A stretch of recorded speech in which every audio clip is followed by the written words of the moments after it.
おはようございます。メリカミ太一です。今日はレストランのまかないでも家庭でもよく作られているアッシェパルマンチェを紹介したいと思います。以前にも100年前のアッシェパルマンチェを紹介しましたが、また違った感じで非常に美味しいです。今回使ったお肉ですけども、前日に作った牛肉のポトフの残りの肉を使っています。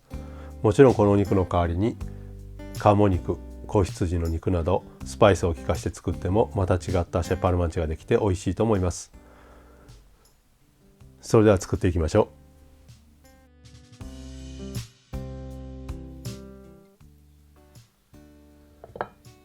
う。まずアッシェパルマンチェといえばじゃがいもですね。パルマンティエという名前が料理につけば必ずじゃがいもを使います。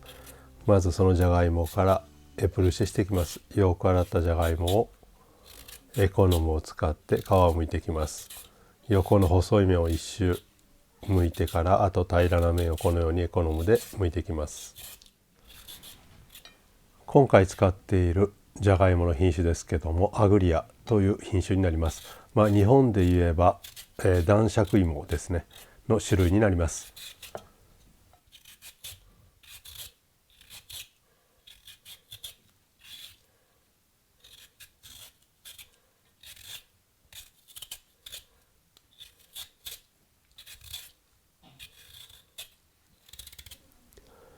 じゃがいもは剥き終わったら必ず水につけておいてください。色が変わるのを防ぎます。じゃがいものピューレを作るためにじゃがいもを切り揃えていきます。まずだいたい同じサイズになるように切り揃えます。もし大きい小さいができてしまうと、火の入っているところと入ってないところができてしまいます。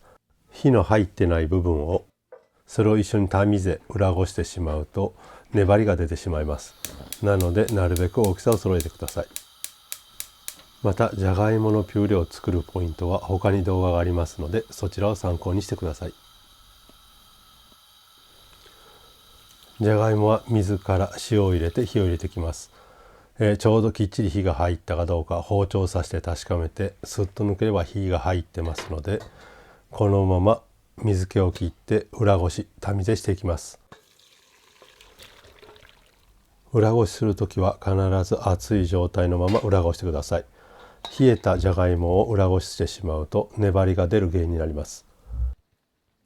カードを使って押し込むように裏ごしていきます。これをじゃがいもとカードですらしてしまうと、それも粘りの出る原因になります。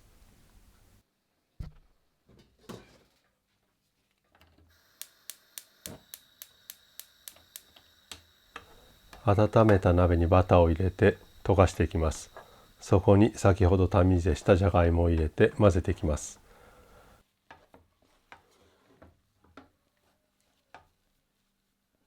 バター 100% でもいいんですけども、今回は軽めにするためにオリーブオイル、美味しいオリーブオイルをちょっと入れます。あとそこにナツメグ、ノアドムスカを入れます。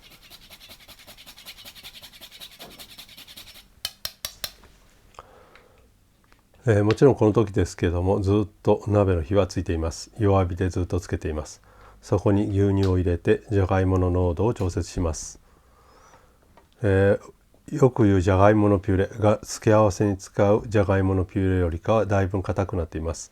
味見をして塩が足りなければ塩をして、今回アッシェパルマンチェ用のじゃがいものピューレは完成です。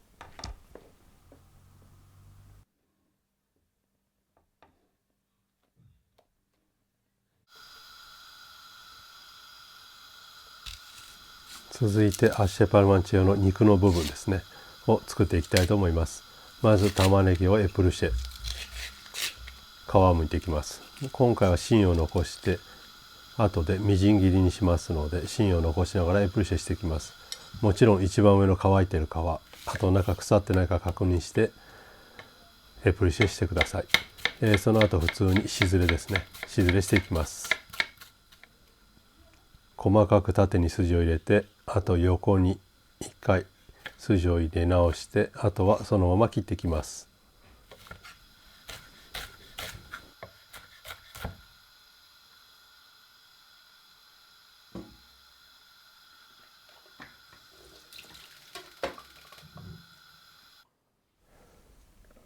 今回ファルスに使う肉はパルロンドブッフをポトフにして残った肉になります。パルロンドブッフは多分日本語名で言うとミスジという部位になると思います。真ん中に大きい筋が入っているのが特徴です。場所的には肩甲骨にへばりついている、肉の部位になります。それを大きめのキューブに切っていきます。中の筋が気になるのであれば取ってもらってもいいですけども、前日にポトフとして作って完全に火が入ってます。筋にもうまみが詰まってますので、今回はそのまま入れていきます。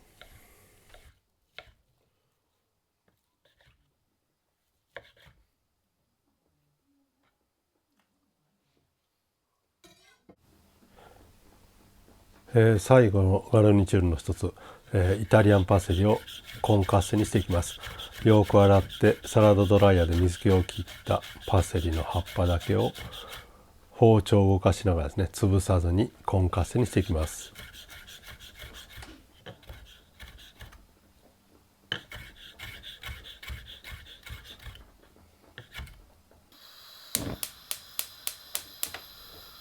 鍋を温めて、そこにオリーブオイルとバターを同量半々入れてバターを溶かしていきます。そこに先ほど切っておいた玉ねぎを入れて色をつけないように火を入れていきます。シュエという動作ですね。この時に軽く塩を一つまみして玉ねぎの持っている水分を出しながら色をつけずにきっちりと火を入れていきます。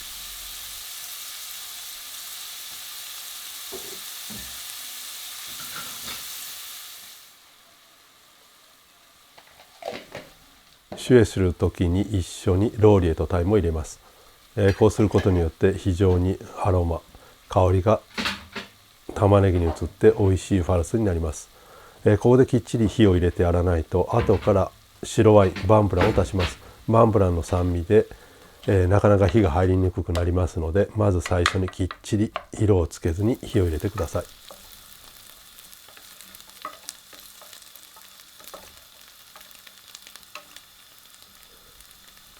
きっちりシュエができたらそこにバンブランを入れます。白ワインです。白ワインを入れたらアルコール分を飛ばして半量まで煮詰めていきます。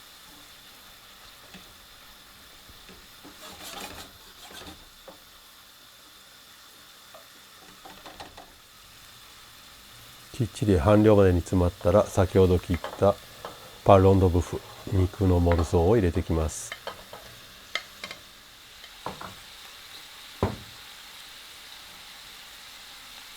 そして汗染め、塩、胡椒で味を整えます。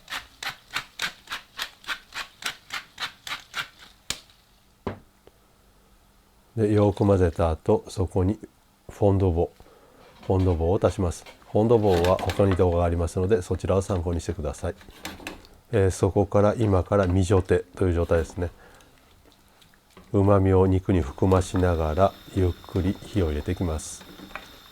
もちろんポトフの残りの肉ですから火が入ってますけども、全体的に味がなじむようにゆっくりミジョテしていきます。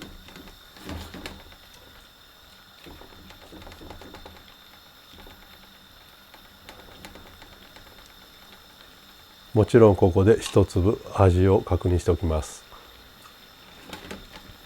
このままあと20分ぐらいミジョテしていきます。20分経ったらこのような状態になります。でローリエを外して先ほど切ったパセリのコンカッセを入れてよく全体的に混ぜてからグラタン皿に移し替えます。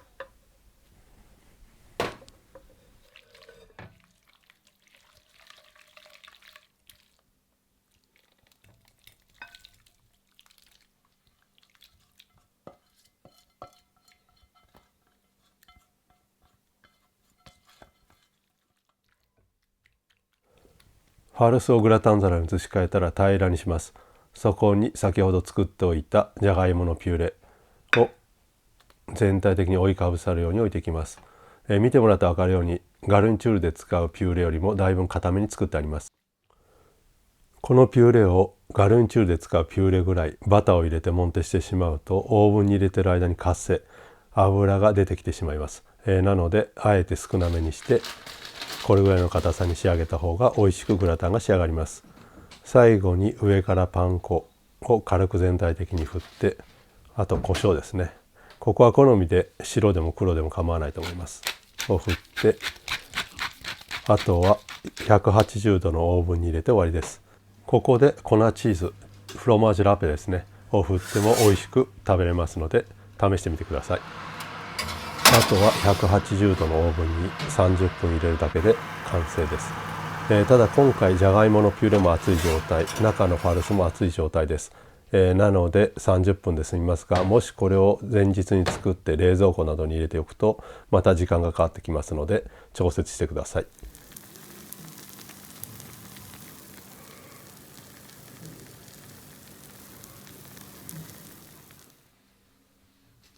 サラダを横に添えて、あとは取り分けて食べます。もちろんサラダにはビネグレットをかけてください。ビネグレットもまた動画がありますので参考にしてください。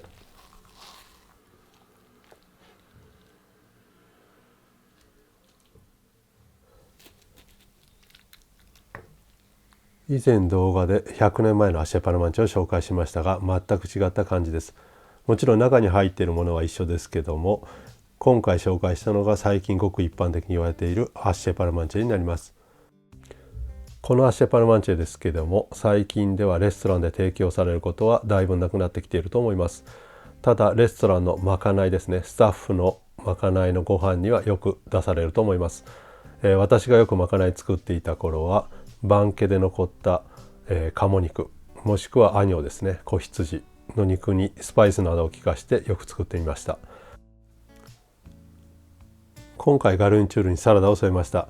このサラダと熱々のアッシェパルマンチェがちょっと混ざってサラダに軽く火が入った感じが私はとても大好きです。日本でも揃う材料なのでぜひ挑戦してみてください。それではお疲れ様でした。ボナペティ。